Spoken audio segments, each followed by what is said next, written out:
musée du palais de Za'afaran à l'université de Ain Shams et la date est fixée au samedi 6 mai. Il faut dire qu'il sera inauguré par le professeur Dr Mahmoud El Metteni, président de l'université de Ain Shams. Quelle est l'histoire de ce palais? Quelle est l'histoire de cette facette de la porte du fils de Ramsès IX? Pour une fois, nous avons l'habitude d'avoir des temples, des tombes, mais un élément relatif à la vie et non pas, à l'au-delà. Et ceci outre d'autres pièces importantes. Pour nous donner plus d'éclaircissements, nous avons le plaisir d'avoir professeur Reda Farou, vice-président aux affaires de services communautaires et de développement environnemental à l'université de Ain Shams. Professeur Reda Farou, bonjour et bienvenue avec nous. Bonjour. Bonjour. Docteur Reda Farou, tout d'abord, quelle est l'histoire de ce palais? On sait que le palais maintenant du Za'afaran est maintenant la résidence officielle de l'université de Ain Shams depuis sa déclaration en 1952. Mais concernant l'histoire de ce palais, il était bâti durant le 19e siècle par le Khedive Ismail, qui l'a bâti pour être la maison de sa mère, où il a cultivé ses jardins avec la plante du safran ou du za'afaran, qu'on a cru à ce moment que son odeur guérit du asthma. Tant que pour l'architecture de ce palais, c'était influencé par le château de Versailles en France, et elle est bâtie selon un mix entre le style baroque et le style gothique, qui sont des styles architecturaux caractérisés par des détails décoratifs très fins et très belles de l'intérieur et de l'extérieur.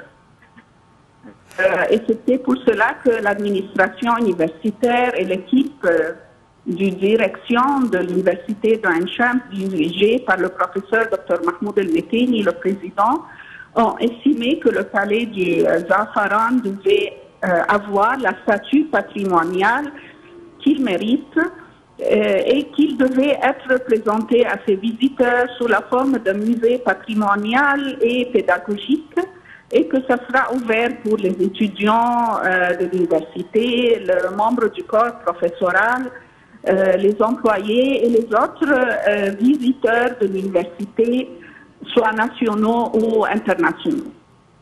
Donc le palais se trouve à l'intérieur de l'enceinte de l'université de Ain Shams. Exactement. Et auparavant, est-ce que le palais était fermé au public ou est-ce qu'il était en période de restauration? Auparavant, c'était utilisé pour l'administration. Alors tous les employés et l'administration de l'université étaient dans ce palais. Mais depuis 2 ans, c'est maintenant à lieu pour la restauration et l'établissement du musée. Oui, et le palais va contenir des pièces importantes, dont la facette de la porte du palais du prince Neb Matra, qui est fils du roi Ramsès IX.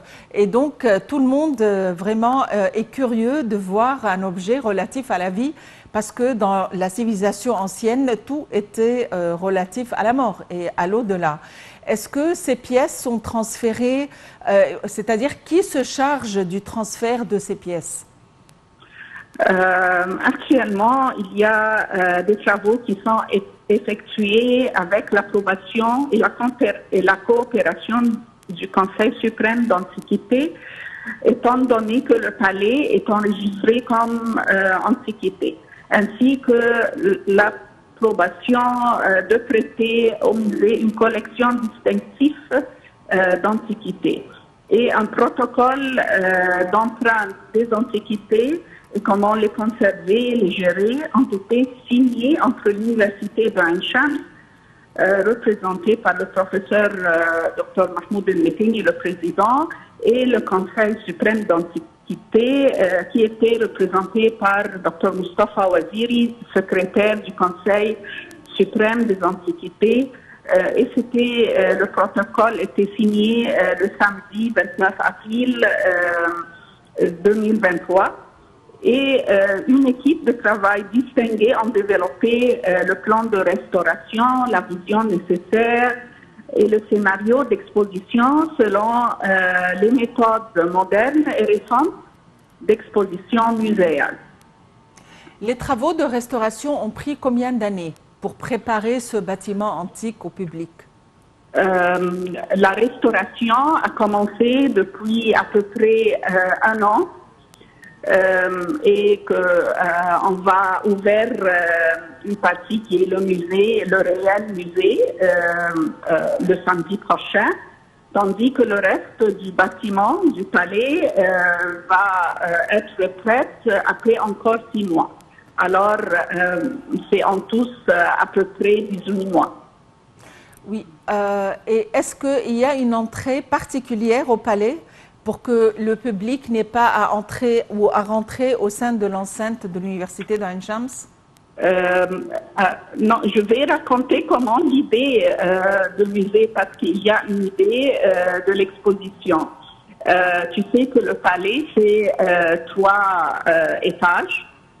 On a sacrifié le sous-sol étage pour être un réel musée où on va mettre les vrais artefacts dans le cadre du rôle éducatif de l'université, tout en reliant le musée au Palais Safran et à son histoire.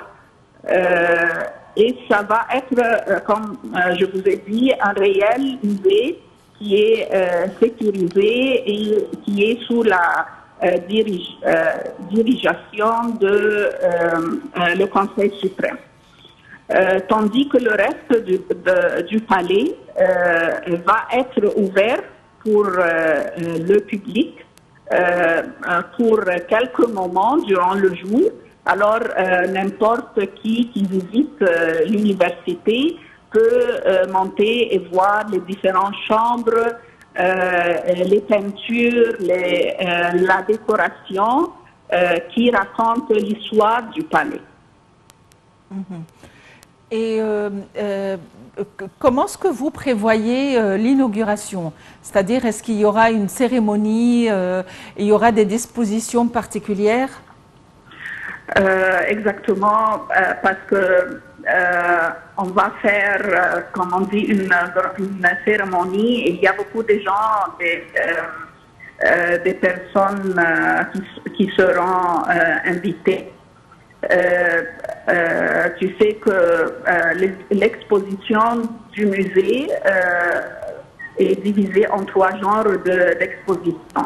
Il y a l'exposition, comme vous avez dit au commencement, il y a quelques réels artefacts et statues qui sont empruntés du Conseil suprême d'Antiquité. Et encore, il y a des artefacts, des momies, des livres très anciens de l'université même qui vont être exposés.